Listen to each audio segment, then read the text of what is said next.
But JDS BJP ದೋಸ್ತಿ ನಡುವೆ BJP ಒಂದನೇ ತಾರೀಕು ಹೋಗ್ತಾ ಇದೆ. ಬಿಜೆಪಿ ಅವರು ಗಮನ ಕರೆದಿಲ್ಲ ಅನ್ನೋ ಕಾರಣಕ್ಕೆ ಒಂದಿನ ಮುಂಚಿತವಾಗಿ ಜೆಡಿಎಸ್ ನವರು ಪ್ಲಾನ್ ಮಾಡ್ಕೊಂಡಿದ್ದಾರೆ. ಬಹಿರಂಗವಾಗಿ ಹೇಳದೇ ಇರ್ಬೋದು, ಅವರು ಒಂದಿನ ಮುಂಚಿತವಾಗಿ ಇಲ್ಲ, ಈಗ ನಾವು ಕೂಡ ಒಂದು ದಿವಸ ಮುಂಚಿತವಾಗಿ ತುಂಬ ಜನ ಹೋಗ್ತಾರೆ ತಯಾರಿಗೆ. ಜೆ ಡಿ ಎಸ್ನವರು ಕೂಡ ಒಂದು ದಿವಸ ಮುಂಚಿತ ನೆಕ್ಸ್ಟ್ ಡೇ ಕಾರ್ಯಕ್ರಮ ಅದು ಯಶಸ್ವಿ ಆಗಬೇಕು ಅಂತ ತಯಾರಿಗೆ ಅವರು ಹೋಗ್ತಾ ಇರ್ಬೋದು ಅಂತ ನನ್ನ ಅನಿಸಿಕೆ. ವ್ಯತ್ಯಾಸಗಳಿಲ್ಲ. 30ನೇ ತಾರೀಕಿನ ದಿನ ಭಾನುವಾರ ದಿನ ಜೆಡಿಎಸ್ ನ ಸಮಾವೇಶ ಪಾದಯಾತ್ರೆಯಲ್ಲಿ ನೋಡಿ, ಒಂದು ಜೆ ಡಿ ಎಸ್ನವರು ಮೊನ್ನೆಂದೀಚೆ ಕುಮಾರಸ್ವಾಮಿ ಅವರು ನಿನ್ನೆ ಹೇಳಿಕೊಟ್ಟಿದ್ದಾರೆ. ಕುಮಾರಸ್ವಾಮಿ ಇವತ್ತಿನ ದಿನಗಳಲ್ಲಿ ಸುಪ್ರೀಂ ಜೆ ಡಿ ಎಸ್ನ ಅವರು ಹೇಳಿದ್ದಾರೆ, ಎಲ್ಲ ಒಟ್ಟಿಗೆ ಸೇರಿಕೊಂಡೆ ನಾವು ಇದು ಮಾಡ್ತಾ ಇರುವಂಥದ್ದು, ಈ ರೀತಿಯ ಅನ್ಯಾಯಗಳಿಗೆ ಇತಿಶ್ರೀ ಹಾಕಬೇಕು ಅಂತ ಹೇಳೋದು ನಮ್ಮದು ಭಾವನೆ ಇದೆ ಅಂತ ಅವರು ಹೇಳಿದ್ದಾರೆ. ಅದಕ್ಕೆ ಅದರಲ್ಲಿ ಯಾವುದೇ ವ್ಯತ್ಯಾಸ ಇದೆ ಅಂತ ನಾನು ಭಾವಿಸ್ತಾ ಇಲ್ಲ. ಚಾಮುಂಡಿ ಬೆಟ್ಟ ಹಿಂದೂಗಳ ಆಸ್ತಿ ಇಲ್ಲ ಅನ್ನುವಂಥ ಸಾಕಷ್ಟು ವಿವಾದ. ನೋಡಿ, ನಾನು ನಿಮ್ಮಲ್ಲಿ ಒಂದು ಕೇಳಲಿಕ್ಕೆ ಇಚ್ಛಪಡ್ತೇನೆ. ಇದೊಂದು ದೇಶದ ಸಂಸ್ಕೃತಿ ಸಂಸ್ಕಾರದ ಒಂದು ಕೇಂದ್ರ ಬಿಂದು ಇವತ್ತು ಚಾಮುಂಡಿ ಮತ್ತು ದಸರಾ, ಚಾಮುಂಡೇಶ್ವರಿ ದೇವಸ್ಥಾನ ಮತ್ತು ದಸರಾ ಉತ್ಸವ. ಇದೊಂದು ಹಿಂದೂ ಧರ್ಮದ ಮೇಲೆ ನೇರ ಪ್ರಹಾರ ಮಾಡಿದಂಗೆ ಆಗೋದಿಲ್ವಾ? ನಾನು ಕೇಳುವಂಥದ್ದು, ಯಾವುದೇ ಮಸೀದಿಗಳಿರ್ಬೋದು, ಯಾವುದೇ ಚರ್ಚ್ಗಳಿರ್ಬೋದು, ಅವರು ಕೂಡ ಅವರ ಬೇರೆ ಬೇರೆ ವಾರ್ಷಿಕ ಜಾತ್ರೆಗಳಿರ್ಬೋದು, ಅವರ ಧರ್ಮದ ಆಚರಣೆಗಳಿರ್ಬೋದು, ಬೇರೆ ಬೇರೆ ಇದನ್ನು ಮಾಡ್ತಾ ಇರ್ತಾರೆ. ಅಲ್ಲಿ ಯಾರಾದರೂ ಬೇರೆಯವರು ಹೋಗಿ ಅಲ್ಲಿ ಹಸ್ತಕ್ಷೇಪ ಮಾಡ್ತಾರಾ? ನಾನು ನನ್ನ ಮನೆಯ ಗೃಹ ಪ್ರವೇಶ ಉಂಟು, ಆಹ್ವಾನ ಎಲ್ರಿಗೂ ಕೊಡ್ತೇನೆ, ಪೂಜೆ ನಾನೇ ಮಾಡುತ್ತೇನೆ. ಇವತ್ತು ಗಣೇಶೋತ್ಸವ ಉಂಟು, ಗಣೇಶೋತ್ಸವ ಎಲ್ಲ ಕಡೆ ಸಾರ್ವಜನಿಕರು ಎಲ್ಲರೂ ಸೇರ್ತಾರೆ. ಸಾರ್ವಜನಿಕರು ದಸರಾ ಉತ್ಸವಕ್ಕೆ ಎಲ್ಲರೂ ಬರಬೇಕು, ಎಲ್ಲರೂ ನೋಡಬೇಕು. ಯಾಕೆ ನಮ್ಮ ಸಂಸ್ಕೃತಿ ಸಂಸ್ಕಾರಗಳನ್ನು ಮಾಡಬೇಕು. ನಾನು ಕೇಳುವಂಥದ್ದು, ಇವತ್ತು ಯಾರನ್ನು ಉದ್ಘಾಟನೆ ಕರೆದಿಯಾರ ಅವರು ನಿಮ್ಮ ಅಲ್ಲಿಯ ಯಾವುದು ಇದೆಲ್ಲ ಕುಸ್ತಿ ಪಂದ್ಯಾಟ ಉದ್ಘಾಟನೆ ಮಾಡಲಿ, ಯುವಜನ ಮೇಳ ಉದ್ಘಾಟನೆ ಮಾಡಲಿ, ಮಹಿಳೆಯರದ್ದು ಯಾವುದಾದ್ರು ಉದ್ಘಾಟನೆ ಮಾಡಲಿ, ಅಥವಾ ನಿಮ್ಮ ಬೇರೆ ಯಾವುದೇ ಕಾರ್ಯಕ್ರಮ ಅದನ್ನು ಉದ್ಘಾಟನೆ ಮಾಡಲಿ.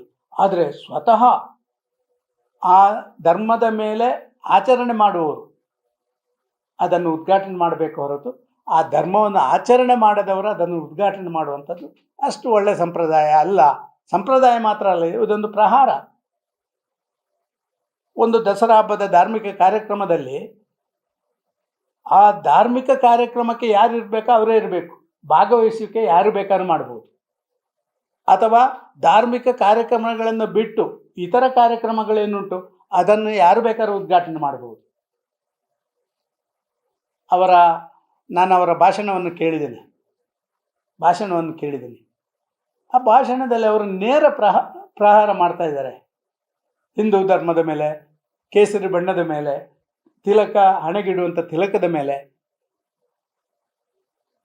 ಇವತ್ತು ದೇವಿಯ ಆರಾಧನೆ ಮಾಡುವವರು, ಚಾಮುಂಡೇಶ್ವರಿ ಆರಾಧನೆ ಮಾಡುವಂಥವರು ಎಲ್ಲರೂ ಇರ್ಬೋದು, ಇರಲಿಕ್ಕಿಲ್ಲ ಅಂತ ನಾನು ಹೇಳೋದಿಲ್ಲ, ಎಲ್ಲರೂ ಹೋಗ್ತಾರೆ ಅಲ್ಲಿಗೆ. ಆದರೆ ವಿಧಿವಿಧಾನವನ್ನು ನೆರವೇರಿಸುವವರು ಯಾರಿದ್ದಾರಾ ಅಂಥವರಿಂದ ಮಾತ್ರ ಅದನ್ನು ಮಾಡುವಂಥ ಕೆಲಸ ಕಾರ್ಯಗಳನ್ನು ಮಾಡಬೇಕು. ಇದು ಒಂದು ರೀತಿಯಲ್ಲಿ ಇವತ್ತೇನಾಗಿದೆ, ಹಿಂದೂಗಳ ಒಂದು ಸೆಂಟಿಮೆಂಟ್ನ ಮೇಲೆ ಒಂದು ಪ್ರಹಾರ ಮಾಡಿದಾಗೆ ಕರ್ನಾಟಕ ರಾಜ್ಯದ ಆಡಳಿತ, ವಿಶೇಷವಾಗಿ ಸಿದ್ದರಾಮಯ್ಯರು ಮತ್ತು ಡಿ ಕೆ ಶಿವಕುಮಾರ್ ಮಾಡ್ತಾ ಇರುವಂಥದ್ದು ಹಿಂದೂಗಳಿಗೊಂದು ಸವಾಲು. ನಿಮ್ಮ ಧರ್ಮದ ಆಚರಣೆ ನಾವು ಹೇಳಿದಂತೆ ನಡಬೇಕು ಅಂತ ಹೇಳುವಂಥ ಈ ಒಂದು ಗದಾಪ್ರಹಾರ ಮಾಡುವಂಥದ್ದಿದೆಯಲ್ಲ, ಇದನ್ನು ಯಾರೂ ಒಪ್ಪಿಕೊಳ್ಳೋಕ್ಕೆ ಸಾಧ್ಯ ಇಲ್ಲ. ಇವತ್ತು ಇವರು ಮಾಡ್ತಾ ಇರುವಂಥದ್ದು, this Congress people are playing with the sentiments of Hindus. ಒಂದು. ಎರಡನೇದಾಗಿ, on the basis of leftist attitude, the Congress people are really they are doing their activities to see that ಆ ಮೈನಾರಿಟಿ ವೋಟ್ಸ್ ಅಪೀಸ್ಮೆಂಟ್ ಪಾಲಿಸಿ ಉಂಟಲ್ಲ ಅದಕ್ಕೆ ಹೆಚ್ಚು ಒತ್ತು ಕೊಡುವಂಥದ್ದು. ಯಾವತ್ತೂ ಕೂಡ ನಾನು ಹೇಳ್ತೇನೆ, ಈ ಓಲೈಕೆ ರಾಜನೀತಿ ಉಂಟಲ್ಲ, ಇದು ದೇಶವನ್ನು, ರಾಜ್ಯವನ್ನು ಕುಲಗಡಿಸ್ತದೆ. ಓಲೈಕೆ ರಾಜಕಾರಣದಲ್ಲಿ ನಿಸ್ಸೀಮರು ಸಿದ್ದರಾಮಯ್ಯ ಮತ್ತು ಡಿ ಕೆ ಶಿವಕುಮಾರ್. ಅವರು RSS ಬಗ್ಗೆ ಮಾತಾಡ್ತಾರೆ ಸದನದಲ್ಲಿ. ಅದಾದ ಒಂದು 10 ದಿನದ ಬಳಿಕ ಡಿ ಕೆ ಶಿವಕುಮಾರ್ ಕ್ಷಮಾಪಣೆಯನ್ನು ಸಹ ಕೇಳ್ತಾರೆ. ಅಂದ್ರೆ ಸ್ವಂತ ಚರ್ಚೆಗಳು ನಡೀತದೆ ಸರ್. ಡಿ ಕೆ ಶಿವಕುಮಾರ್ ಈ ತರ ಹೇಳಿ ಸರಿಯಲ್ಲ, ಹಂಗೆ ಹಿಂಗೆ. ಸರ್, ಡಿ ಕೆ ಶಿವಕುಮಾರ್ ನಾಟಕಗಳು ಎಷ್ಟರ ಮಟ್ಟಿಗಿದೆ ಅಂತ ಹೇಳಿದರೆ, ಇಶ್ಯೂಸ್ ಎಲ್ಲ ಡೈವರ್ಟ್ ಮಾಡಲಿಕ್ಕೆ ಇವತ್ತಿನ ಇಶ್ಯೂ ನಾಳೆಗಿಲ್ಲ, ನಾಳೆ ಇಶ್ಯೂ ನಾಳ್ದಿಗಿಲ್ಲ, ಈ ಇಶ್ಯೂ ಡೈವರ್ಟ್ ಮಾಡೋದರಲ್ಲಿ ಏನಾದರೂ ಇವತ್ತು ನೊಬೆಲ್ ಪ್ರಶಸ್ತಿ ಏನಾದರೂ ಕೊಡುವಂಥದ್ದಿದ್ದರೆ ಅದು ಡಿ ಕೆ ಶಿವಕುಮಾರಿಗೆ ಕೊಡಬೇಕು. ನಾನು ನಿಮ್ಮಲ್ಲಿ ಕೇಳಲಿಕ್ಕೆ ಇಚ್ಛೆಪಡ್ತಾ ಇದ್ದೇನೆ, ಕುಂಭಮೇಳಕ್ಕೆ ಹೋಗಿ ಭಾರಿ ದೊಡ್ಡ ಸ್ನಾನ ಮಾಡ್ತಾರೆ, ಇಲ್ಲಿ ಬಂದು ಕುಂಭಮೇಳದ ವ್ಯವಸ್ಥೆಗಳು ಭಾರಿ ಚೆನ್ನಾಗಿ ಆಗಿಲ್ಲ ಅಂತ ಹೇಳ್ತಾರೆ. ಏನಿದರ ಅರ್ಥ? ವ್ಯವಸ್ಥೆಗಳು ಚೆನ್ನಾಗಿಲ್ಲದಲ್ಲಿಗೆ ಇವರು ಯಾಕೆ ಹೋಗಬೇಕು? ಕುಂಭಮೇಳದಲ್ಲಿ ಸ್ನಾನ ಮಾಡಿದಾಗ ಭಾರಿ ಚೆನ್ನಾಗಿತ್ತು, ಮತ್ತೊಂದಿತ್ತು. ಈ ರೀತಿ ಯಾರೋ ಅವರ ಪಾರ್ಟಿಯ ಪ್ರಮುಖರು ಹೇಳಿದ ತಕ್ಷಣ ಅದಕ್ಕೆ ಬೇಕಾದಂಥ ನಾಟಕ ಆಡಲಿಕ್ಕೆ ಇವರು ಸಿದ್ಧರಿದ್ದಾರೆ. ಇದು ಅಷ್ಟು ಒಳ್ಳೆಯದಲ್ಲ. ನಾನು ಕೇಳುವಂಥದ್ದು, ಇವತ್ತು ಸ್ವಾತಂತ್ರ್ಯೋತ್ಸವ, ಅವತ್ತು ಫ್ಲಾಗ್ ಹಾಸ್ಟಿಂಗ್ ಯಾರು ಬೇಕಾದ್ರೂ ಮಾಡಲಿ, ಭಾರತ ದೇಶದ ಯಾವುದೇ ನಾಗರಿಕ ಅಥವಾ ಅದಕ್ಕೆ ಸಂಬಂಧಪಟ್ಟವರು ಯಾರು ಬೇಕಾದ್ರೂ ಮಾಡ್ಬೋದು. ಇವತ್ತು ರಾಜ್ಯೋತ್ಸವ ಯಾರು ಬೇಕಾದ್ರೂ ಆದರೆ ದಸರಾ ಉತ್ಸವ ಸ್ವಾತಂತ್ರ್ಯೋತ್ಸವದ ರೀತಿ ಆಗಲ್ಲ, ದಸರಾ ಉತ್ಸವ ರಾಜ್ಯೋತ್ಸವದ ರೀತಿ ಆಗಲ್ಲ. ನನ್ನ ಮನೆಯ ಗೃಹ ಪ್ರವೇಶಕ್ಕೆ ನಾನು ಎಲ್ಲರನ್ನು ಬರಲಿಕ್ಕೆ ಹೇಳ್ತೇನೆ, ಆದರೆ ಗೃಹ ಪ್ರವೇಶದಲ್ಲಿ ಮಾಡುವಂಥ ಕಾರ್ಯಕ್ರಮಗಳು, ವಿಧಿವಿಧಾನ ಅದಕ್ಕೆ ಸಂಬಂಧಪಟ್ಟವರು ಮಾಡಬೇಕು, ಯಾರು ಬಂದು ಮಾಡೋಕ್ಕಾಗಲ್ಲ.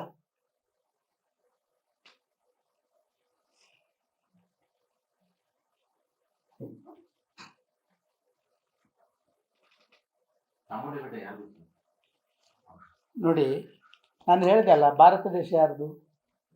ನಮ್ದೆಲ್ಲರದು, ಭಾರತೀಯರದು. ಆದ ಕಾರಣ ಅದಕ್ಕೆ ಯಾರು ಬೇಕಾದ್ರೂ ಫ್ಲಾಗ್ ಹಾಸ್ಟಿಂಗ್ ಮಾಡ್ಬೋದು. ನಿಮ್ಮ ಚಾಮುಂಡಿ ಬೆಟ್ಟ ಅದು ಇಡೀ ದೇಶದ ಹೆಮ್ಮೆ, ಕರ್ನಾಟಕದ ಹೆಮ್ಮೆ, ಅದು ಎಲ್ರಿಗೂ ಸೇರಿದ್ದು. ಅದನ್ನು ನಾನು ಇಲ್ಲ ಅಂತ ಹೇಳೋದಿಲ್ಲ. ಆದರೆ ಆ ಚಾಮುಂಡಿ ಬೆಟ್ಟದಲ್ಲಿರುವಂಥ ಚಾಮುಂಡೇಶ್ವರಿ ಅದು ಹಿಂದೂಗಳ ಧಾರ್ಮಿಕ ವಿಧಿವಿಧಾನಕ್ಕೆ ಸಂಬಂಧಪಟ್ಟದ್ದು, ಅದನ್ನು ಎಲ್ರಿಗೂ ಸೇರಿದ್ದು ಅಂತ ನಾನು ಹೇಳಕ್ಕೆ ಇಷ್ಟಪಡಲ್ಲ. ನಿಸಾರ್ ಅಹಮದ್ ಅವರು ಕೂಡ ನೀವು ವೆಲ್ಕಮ್ ಮಾಡಿದ್ದೆ, ಅವರು ಕೂಡ ಉದ್ಘಾಟನೆ ಮಾಡ್ತಾರೆ. ವೆಲ್ಕಮ್ ಮಾಡಿ ಇವ್ರನ್ನ ಬೇಡ ಅನ್ನೋದು ಯಾಕೆ ಅನ್ನೋದು ಕಾಂಗ್ರೆಸ್ ಪ್ರಶ್ನೆ. ನೋಡಿ, ಇರುವುದು ಎರಡೇ ಪ್ರಶ್ನೆಗಳು. ನಿಸಾರ್ ಅಹಮದ್ ಅವರ ಬೇರೆ ಬೇರೆ ವಿಚಾರಗಳಲ್ಲಿ ಅವರು ಹಿಂದೂ ಧರ್ಮವನ್ನು ಒಂದು ರೀತಿಯಲ್ಲಿ ಪರೋಕ್ಷವಾಗಿ ಸಣ್ಣ ಮಟ್ಟದಲ್ಲಿ ಆಚರಣೆ ಕೂಡ ಮಾಡ್ತಾಯಿದ್ರು. ಅವರು ಚಾಮುಂಡೇಶ್ವರಿಯ ಬಗ್ಗೆ ಅವರು ಮಾತಾಡಿದಂಥ ಮಾತುಗಳು ನಿಜವಾಗಿ ಉಂಟಲ್ಲ, ಹಿಂದೂ ಧರ್ಮಕ್ಕೆ ಗೌರವ ಬರುವ ರೀತಿಯಲ್ಲಿ ಬಂತು. ಇವರು ನಿಮ್ಮ ತಿಲಕದ ಬಗ್ಗೆ ಮಾತಾಡ್ತಾರೆ, ನಿಮ್ಮ ಕೇಸರಿ ಬಟ್ಟೆಯ ಬಗ್ಗೆ ಮಾತಾಡ್ತಾರೆ, ನಿಮ್ಮ ದೇವರ ಬಗ್ಗೆ ನಾನು ಆ ದೇವರನ್ನ ನಂಬುವಂಥ ವ್ಯಕ್ತಿಯಲ್ಲ ಅಂತ ಹೇಳುವ ದಾಟಿಯಲ್ಲಿ ಮಾತಾಡ್ತಾರೆ. ನಿಸಾರ್ ಅಹಮದ್ಗೂ ಇವರಿಗೂ ಅಜಗಜಾಂತರ ವ್ಯತ್ಯಾಸ ಇದೆ. ನಿಸಾರ್ ಅಹಮದ್ ಕರ್ನಾಟಕದ ಚಾಮುಂಡೇಶ್ವರಿ ಬೆಟ್ಟದ ಚಾಮುಂಡಿ ತಾಯಿಯನ್ನು ನನ್ನ ತಾಯಿ ಅಂತ ಒಪ್ಪಿಕೊಂಡವರು.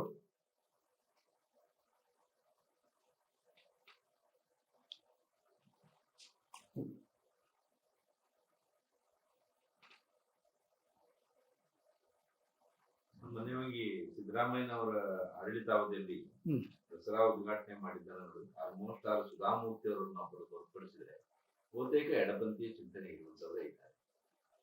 ಸರ್, ನಾನು ಎಡಪಂಥೀಯ ಚಿಂತನೆಯನ್ನು ನಿಮ್ಮ ಚಾಮುಂಡಿ ಬೆಟ್ಟಕ್ಕೆ ನಾನು ಹೋಲಿಸಲ್ಲ. ಎಡಪಂಥೀಯರಲ್ಲಿ ಹಿಂದೂಗಳಿದ್ದಾರೆ, ಎಡಪಂಥೀಯರಲ್ಲಿ ಮನೆಯೊಳಗೆ ಬಾಕಿಯವರಿಗಿಂತ ಜಾಸ್ತಿ ಪೂಜೆ ಮಾಡೋರಿದ್ದಾರೆ.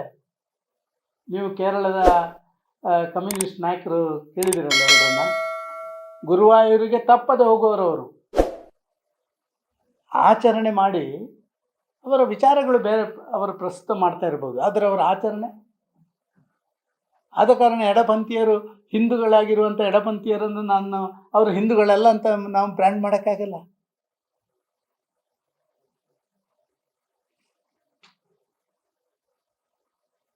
ನಂಬೂದರಿಪಾಡಂತೂ ಅದ್ಭುತವಾದಂಥ ಕಮ್ಯುನಿಸ್ಟ್ನ ಅತ್ಯಂತ tallest leader. Thank you. Latest ಹಾಗೂ ಇಂಟ್ರೆಸ್ಟಿಂಗ್ ಸುದ್ದಿಗಳಿಗಾಗಿ ಬಾಸ್ ಟಿವಿ ಕನ್ನಡ ಚಾನೆಲ್ನ ಸಬ್ಸ್ಕ್ರೈಬ್ ಮಾಡಿ, ಹಾಗೆಯೇ ಬೆಲ್ ಐಕಾನ್ ಪ್ರೆಸ್ ಮಾಡಿ.